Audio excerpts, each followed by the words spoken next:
So, what would actually happen if the world's most important energy choke point just shut down? In this explainer, we're diving into a very real scenario that could bring the global economy to its knees: the closing of the Strait of Hormuz. It all starts with a single chilling number: zero. Picture this. You wake up on March 2nd, 2026, and this is how many oil tankers are moving through that critical waterway. None. The tap has been turned off.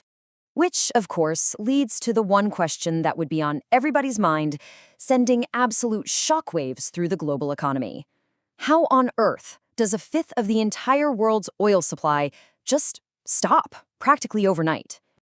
Okay, to really get our heads around how this could happen, we first need to look at the choke point itself. We're talking about a situation where the world's energy jugular just suddenly clogs up. This right here is the Strait of Hormuz. At its narrowest point, it's only 21 miles wide, separating Iran and Oman.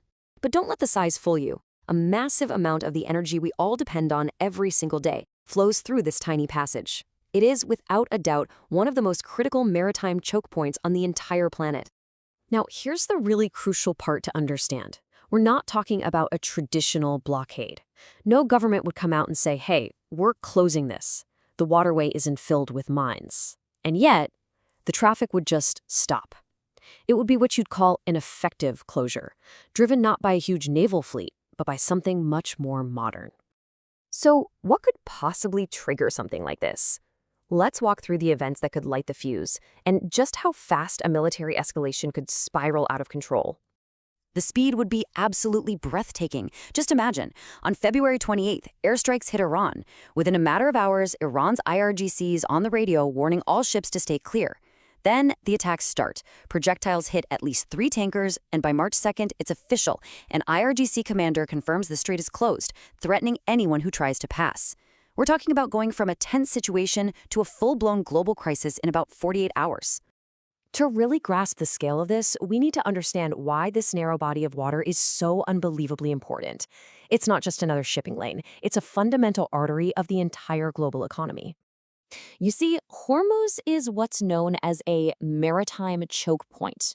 Think of these like major highways with no detours. If you shut one down, you get huge delays and costs go through the roof.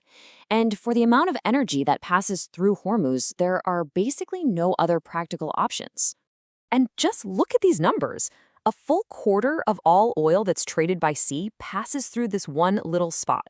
Same goes for a fifth of the world's liquefied natural gas, or LNG. This single point holds incredible leverage over the world's energy supply. And on any given day, we're talking about almost 21 million barrels of oil and over 10 billion cubic feet of LNG. That works out to about 20% of what the entire world uses every single day, for both fuels. And in our scenario, on March 2nd, that daily flow just goes to zero. Something like this doesn't just happen in a bubble over there. No, the consequences ripple outwards almost instantly, affecting everything from financial markets in New York to, yes, the price you pay at the pump. The very first thing you'd see. The markets would absolutely panic. Brent crude, which is the global benchmark for oil, would probably surge by something like 13% in just the first few hours of trading. That is a massive panicked jump. And of course, that initial spike just fuels the fear of what's to come.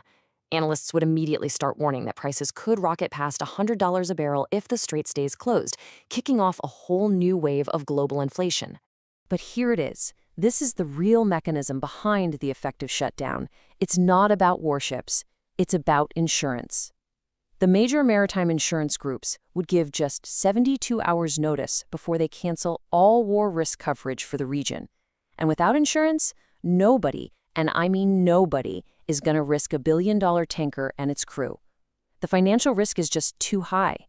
And then you get the domino effect. Pretty soon, you'd have over 150 ships just sitting there, anchored outside the strait, unable to go in. The big players like Maersk would suspend all their routes through the area. A massive LNG producer like Qatar Energy would have to stop production. The only other option? Sail all the way around Africa, which adds weeks and tons of money to the trip. The end result?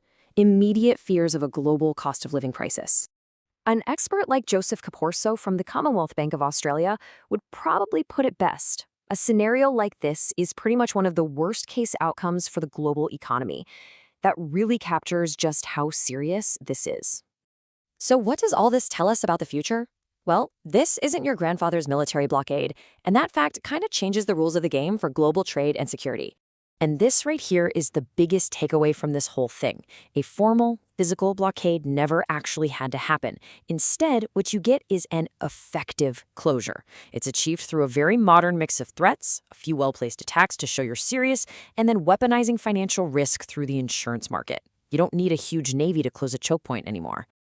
And that leaves all of us with a pretty sobering question, doesn't it? If all it takes is a combination of fear and risk analysis to paralyze a vital artery like the Strait of Hormuz, just how fragile is this interconnected global system that we all rely on every single day?